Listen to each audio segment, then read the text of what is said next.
Hello beautiful soul! Welcome back to my channel. This is Mei Chang Ame from Japan. Gemini Kabayan, this reading is for you July 8, 9, 10, 11, 12, 2024. Maraming salamat muna sa aking subscriber, new subscriber, cross watcher, sa mga bagong pasok dyan. Welcome na welcome kayo sa bahay ni Ate Aimee. Maraming salamat sa nakataba ng puso ninyong mga kumes. Ayan, ako hulog na yun na pala. At maraming salamat sa mga nagpa-personal reading. Kung gusto po na personal reading at energy nyo lang talaga ang gusto nyo makuha natin, nasa baba po ng video na to, all the details po para sa personal reading. Papaalala ko lang po, sa mga gusto po na mag-personal reading, hanggat maaari po, kahit for a while lang naman, i-add nyo ako sa Facebook, ha? Then after ng session natin, after ng ating reading sa'yo, kahit i-delete mo na yun, okay lang. Kasi yung mga nagme-message sa akin for personal reading, nai-spam po. Hindi ko po siya tinatanggap pag nasa spam po. Kasi may virus kasi yun, nakita ko. And then, hanggat maaari po, pag hindi kayo nakapasok doon sa messenger ko, hindi ko kayo marireplyan. Okay? Paalala lang po. This is a general reading, Kabayan Gemini. Kuhanin mo lang sa'yo at itapon ang hindi naman para sa'yo. Maaring ito ay si vice versa, maaring energy mo, energy ng person mo, o energy ng malapit sa puso mo. Maaring nangyayari, o mangyayari pa lang. Use your own intuition, lawakan natin ang ating isipan. Maaring ito is related sa work, life, job, friends, family member, co-worker sa business. Gemini, July 8, 9, 10, 11, 12.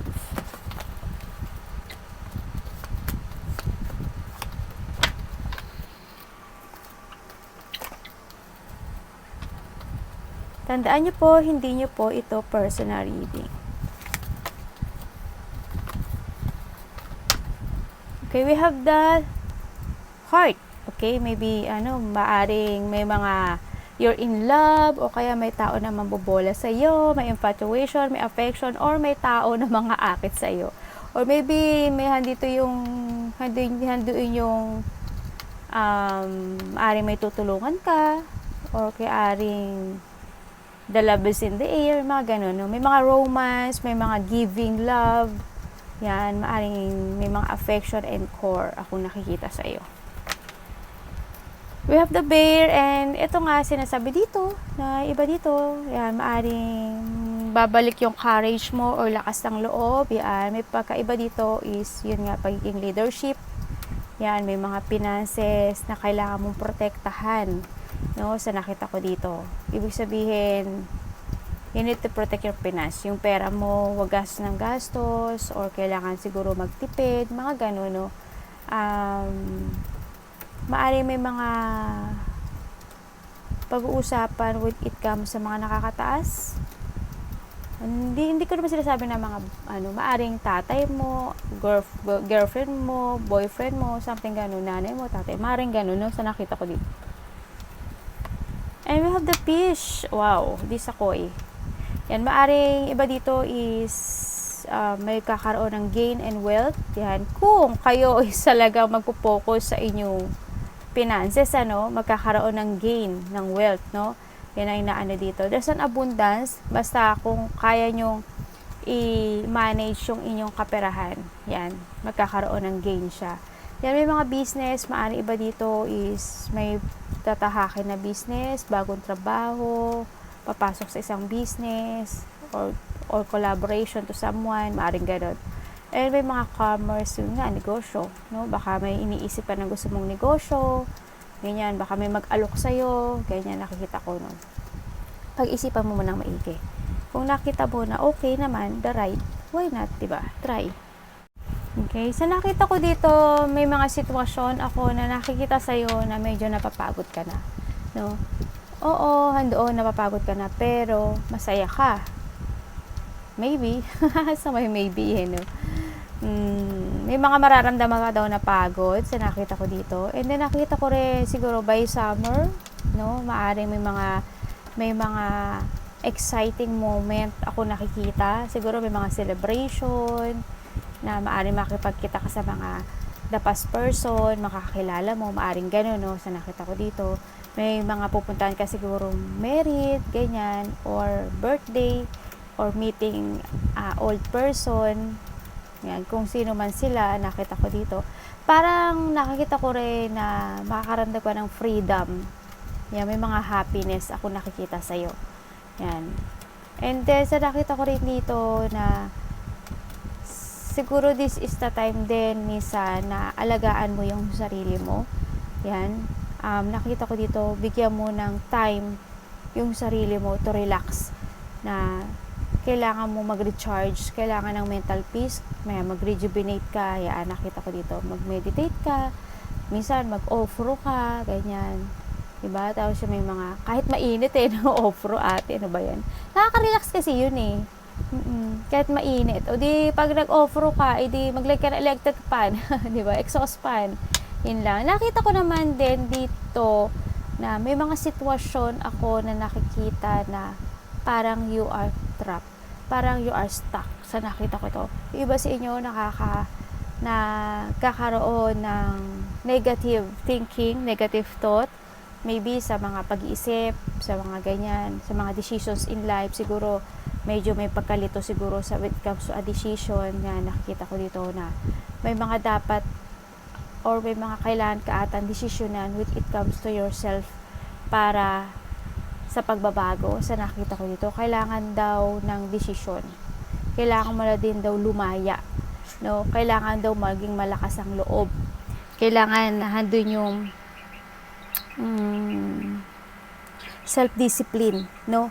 Nakikita ko naman yung iba sa inyo, nagiging kalma kayo, nagiging seryoso sa ibang bagay, pero may mga bagay ako na nakikita na hindi nyo siya madesisyonan. Nakikita ko naman na yung iba, hindi lahat, pero yung iba sa inyo, nakita ko na you value yung mga tao na nasa paligid mo. Sa nakita ko dito. Marami kang hinihiling sa taas na nakikita ko na gusto mo ng pagbabago, pero hindi ka makapag-decisions in life.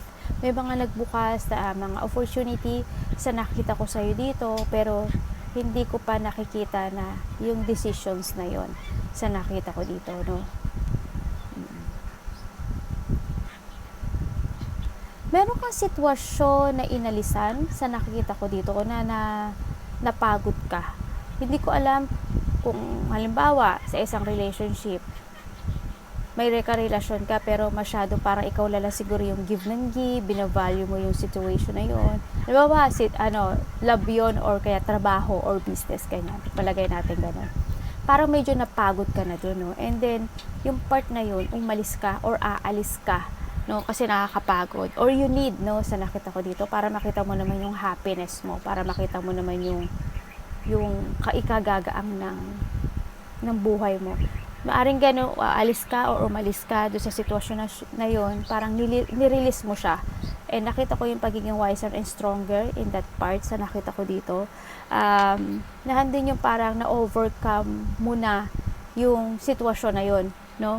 Na maaring, yun nga, na-accept mo na yung mga lesson in the past, yung sitwasyon, yung lesson na nakaraan na yun, maaring gano'n. Sa iba naman din, nakikita ko dito, yun nga, nilib behind mo and you work forward and look forward kayo sa future. May travel din ako na nakita sa inyo. Maaring yung iba sa inyo, yun nga, baka may mga lakad kayo o kaya may travel kayo. May departure din kasi ako nakita. Hindi ko alam kung ano yun sa part mo. Yun, nakita ko ganun. Baka nga may mga tatagpuin ka or may darating, mga something ganun. From the past person, old person. Yung iba sa inyo, may isang anak, no?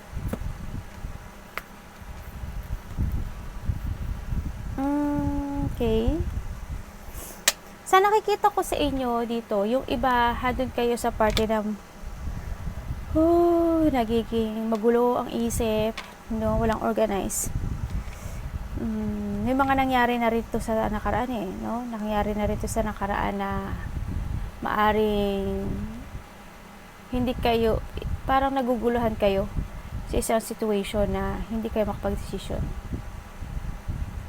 4 of resources sa management, magulo, parang disorganized ang takbo ng buhay nyo, no? And sinasabi naman dito rin talaga na kailangan isipin mo rin yung sarili mo. This is the time na isipin mo rin yung sarili mo. Kailangan you need to learn. Kailangan mo ng awareness. Kailangan mo magkaroon ng self-evaluation. No? Kailangan daw, sinasabi dito, kailangan ng transformation, kumbaga. Kasi nandito ka sa sitwasyon mga yun na parang na-overcommitment ka. Halimbawa, parang overextending. Halimbawa, nakita ko kasi yung pagiging hindi stable, instability. Kumbaga, siguro may kakaroon ng problema sa pera, sa trabaho, sa relationship. Mga ganon. Halimbawa, explain ko. Halimbawa, sa isang relationship or sa sarili mo, halimbawa, na-overcommit ka na wala kang ginagawa, actually, wala kang ginagawa kundi nahandyan ka lang. Halimbawa, may inalisan ka in the past. Okay, wala akong trabaho. Okay, napagod ako doon sa dati kong relationship. Well, nandito ko ngayon sa relationship ko. Nandito ko ngayon, halimbawa, nandito ko ngayon sa bahay ko. Nandito ko ngayon sa bagong work or maaring ganun. No? Or maaring dati mo pang work, maaring ganun. Walang trabaho, dating work or something ko ano man yun. Pero na-overcommitment ka dahil sa wala kang ginagawa. Magulo yung isip mo. Hindi ka makapag-desisyon. No, this is the time to make a new beginning. Okay? Sa nakita ko dito. Kailangan mong desisyonan yung sarili mo. Kailangan mo na nang i-let go yung nakaraan to make a new beginning. This is the time na magdesisyon naman ikaw. Sa sarili mo.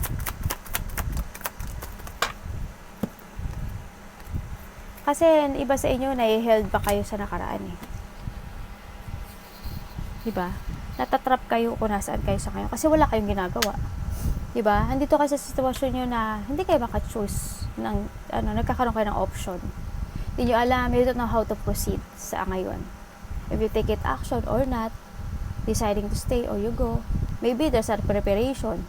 Maari iba sa inyo, naghihintay pa ng something. No, you need to plan very carefully para makita mo yung kasiyahan mo sa life. No, sa nakita ko dito.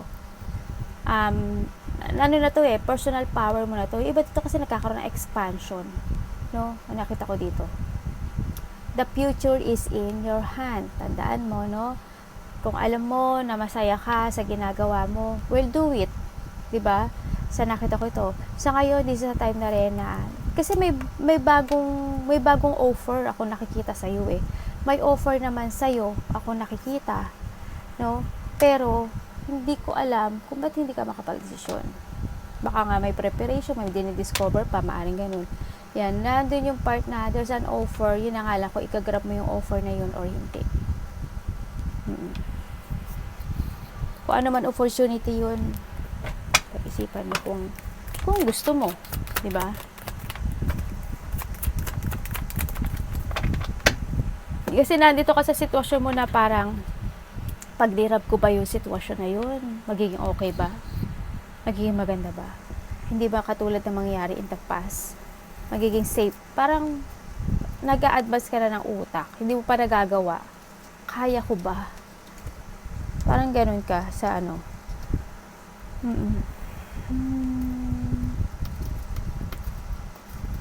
May mga sitwasyon ako na nakikita dito na medyo parang, yun nga, parang medyo tinitingnan mo siyang maigi kung magiging fit ba siya sa'yo. Ano pwede kong malaman dyan?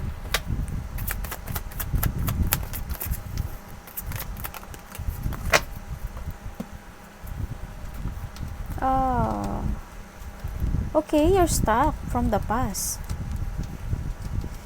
You're stuck from the past. Ibig sabihin, sa iba sa inyo, you're feeling stuck. Sa nakikita ko dito, may mga wish come true kayo, may inaasam kayo from the past, pero, yan, diba sa tao, may gusto kang tao, pero, nakatingin ka lang sa kanya or curious ka sa kanya, pero parang wala lang. Parang walang nangyari. Parang hindi mo siya ma-achieve. Ganun nakikita ko. Maaring this is a person is very cold or ikaw ang very cold. Maaring ganun. Ang nakita ko dito, no? Kaya yung ano po yun? Ano po yun, anak? Yan ang nakikita ko. May nakita rin ako dito matigas ang ulo. Hindi ko alam ikaw. Marami siguro sa inyo, Gemini, medyo may pagkamatigas ang ulo, or there's a person here na matigas ang ulo. Yun yung nakita ko dito.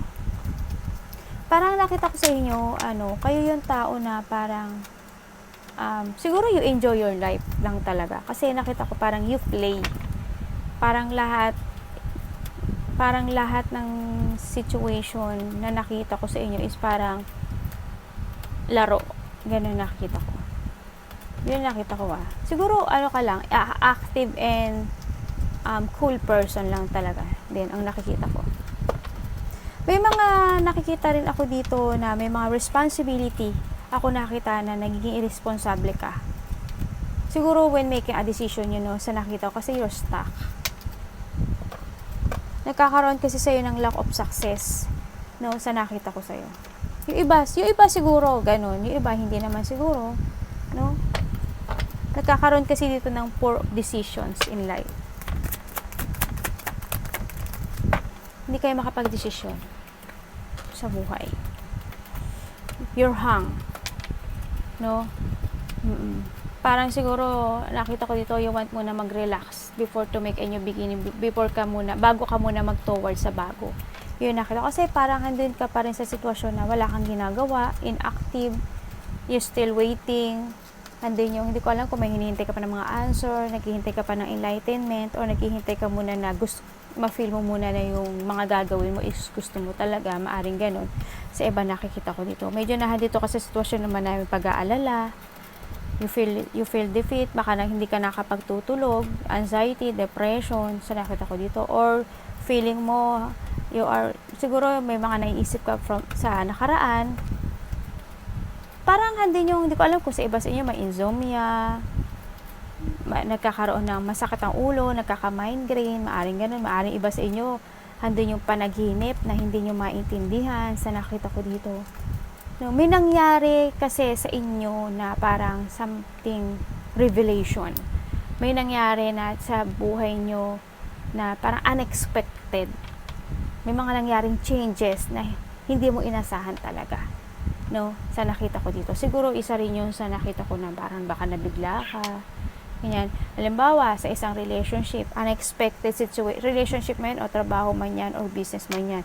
Unexpected change na bigla ka may nalaman, di ba? Unexpected na nangyari na bigla na lang na, oh my God, ba't ganun? Siguro may mga ganun. In a foundation, unexpected na nangyari. May mga ganung situation. Maaring may nag-collapse na isang relationship, may nag-collapse na isang trabaho, kung ano man ang foundation na yun. Kumbaga, kailangan dito na you need ng strategy, kailangan mo rin dito na magkaroon ka ng plano. Kailangan meron kang pananaw sa kinabukasan. Kailangan mong gumawa ng paraan, Sa nakita ko dito, kailangan talaga ng decision making sa'yo. Kasi nakita ko yung stagnant. Parang hindi yun sa part ka ng, parang nandito ka sa parte ng buhay mo na parang may mga sitwasyon ako na hindi ka nagkukusa. Siguro, hindi pa bukal sa loob mo yung mga parte ng life mo na gawin yun, Maaring ganun. May mga parte siguro na ganun, kaya parang naging irresponsible ka sa mga ibang situation. Ganun.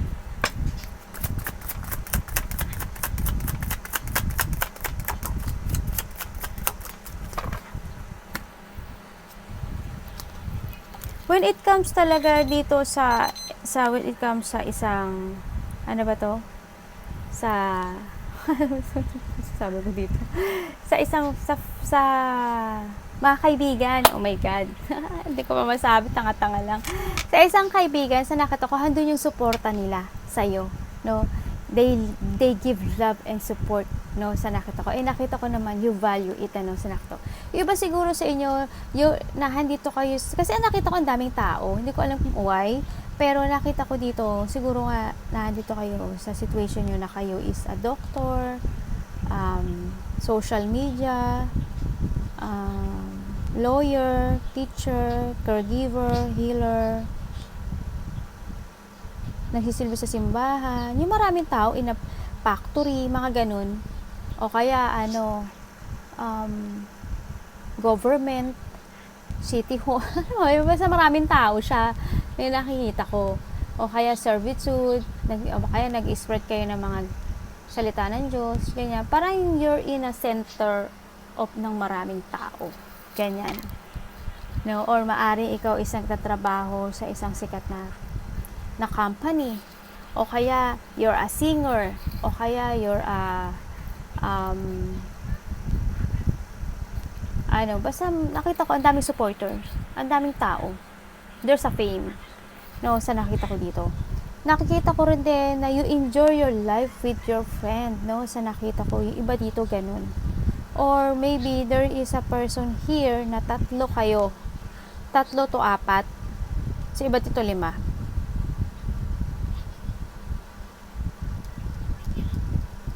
6 ata iba, no? Na parang you enjoy your life, no? Parang kung wala ka man trabaho, there's a person here na willing siyang i-give ang love and support sa'yo. Yun ang nakikita ko. May mga trusted person ako nakikita sa paligid mo. No? Na they willing silang supportahan ka sa mga gusto mong gawin in life. Yun nga, maaring you need to enjoy your life, maaring may makikita-kita talaga na malalapit sa puso, ganyan, na baka mag-chill-chill kayo. No?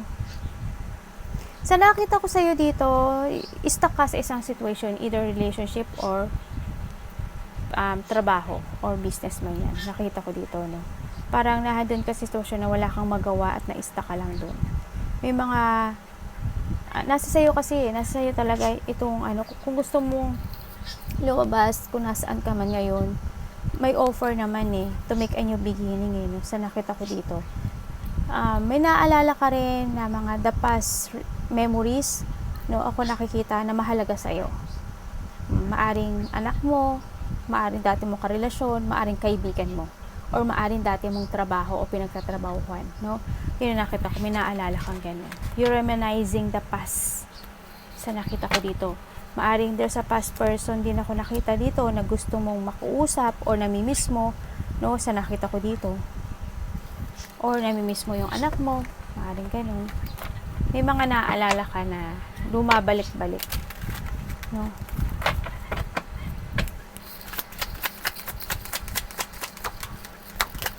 Maaring family mo, malapit sa puso, yun nakikita ko sa iba. Oh, okay. Ibig sabihin, may winidraw ka na sa buhay mo, no? In the past. Ibig sabihin, nagkaroon ng decisions in life talaga na kailangang i-withdraw mo yun, no? Maaring relationship or maaring trabaho kasi or maaring kung ano man situation na yun, no? Nakita ko kasi yung loneliness and nakita ko rin na parang you're feeling lost sa ngayon, no? Ngayon nakita ko din na kailangan mo daw i-focus and take it action. Maaring may gagawin ka o may kailangan kang gawin na decisions in life na gagawin mo. Pero, it's a decision sa'yo, no? May mga sitwasyon din ako na dito na parang na-paralyze ka. Parang, I feel na parang na-immune ka na. Yun ang nakita ko. Ano pwede ko malaman dyan? Okay, yung mga sitwasyon ako na nakita ko na ginagawa mo.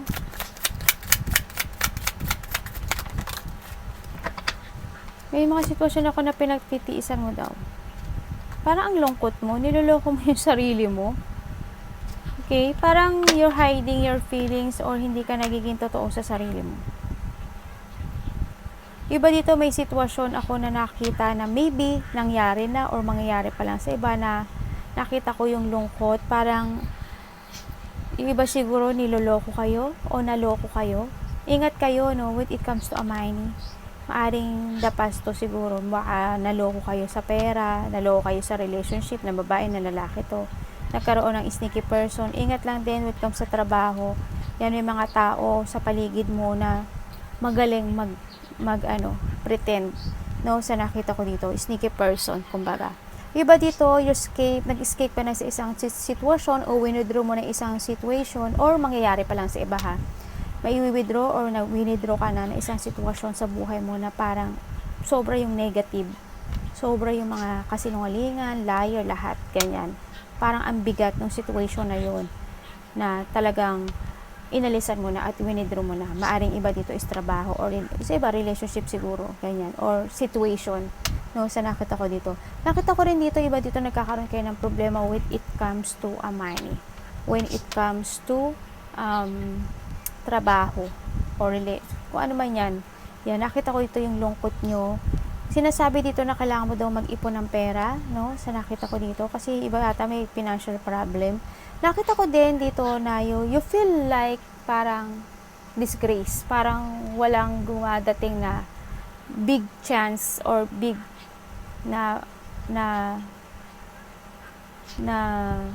magandang nangyayari in your life sa iba. Parang you feel left out in the cold. Parang may mga situation ako dito na hindi mo ma-accept. Nagkakaroon ng lack of acceptance.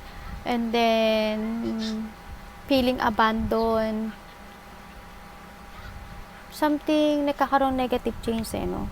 May mga sitwasyon dito na tinitiis mo lang kung nasaan. Nagtitiis ka kung nasaan ka ngayon. Na kailangan, siguro sa time na rin magdesisyon, no? Taking to the higher path, ang nakita ko dito. Kailangan mabalanse mo yung sarili mo ngayon, no? Kasi sa ngayon, talagang wala akong nakikitang pagbabago dito sa situation mo, no? Hindi ko nakita yung pagbabago niya. No, you feel heartbreak talaga sa nakita ko dito. Nililing lang mo na yung sarili mo, no? Yun nakita ko dito. May pangiling lang.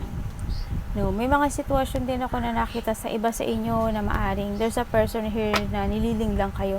Maybe sa trabaho nyo, maybe yung karelasyon nyo na long term na rin kayo pero naglilinglangan kayong dalawa o nililing lang kanya maybe. Sa iba dito trabaho, sa iba dito a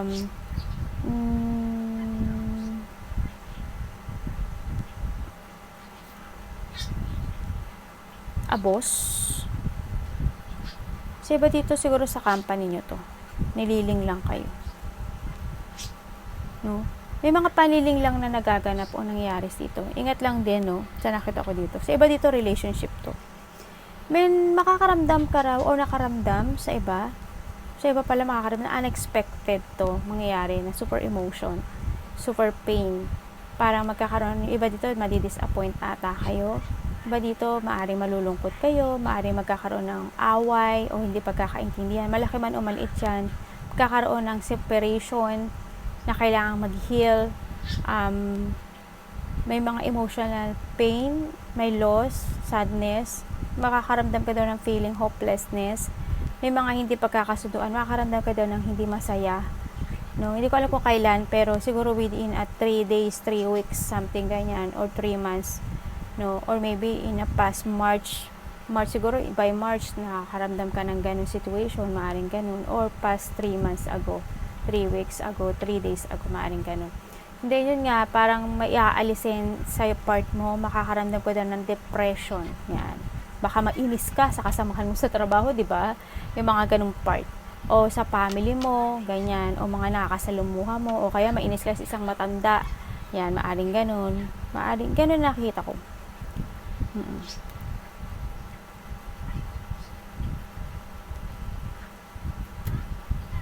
Yung iba sa inyo, ano to?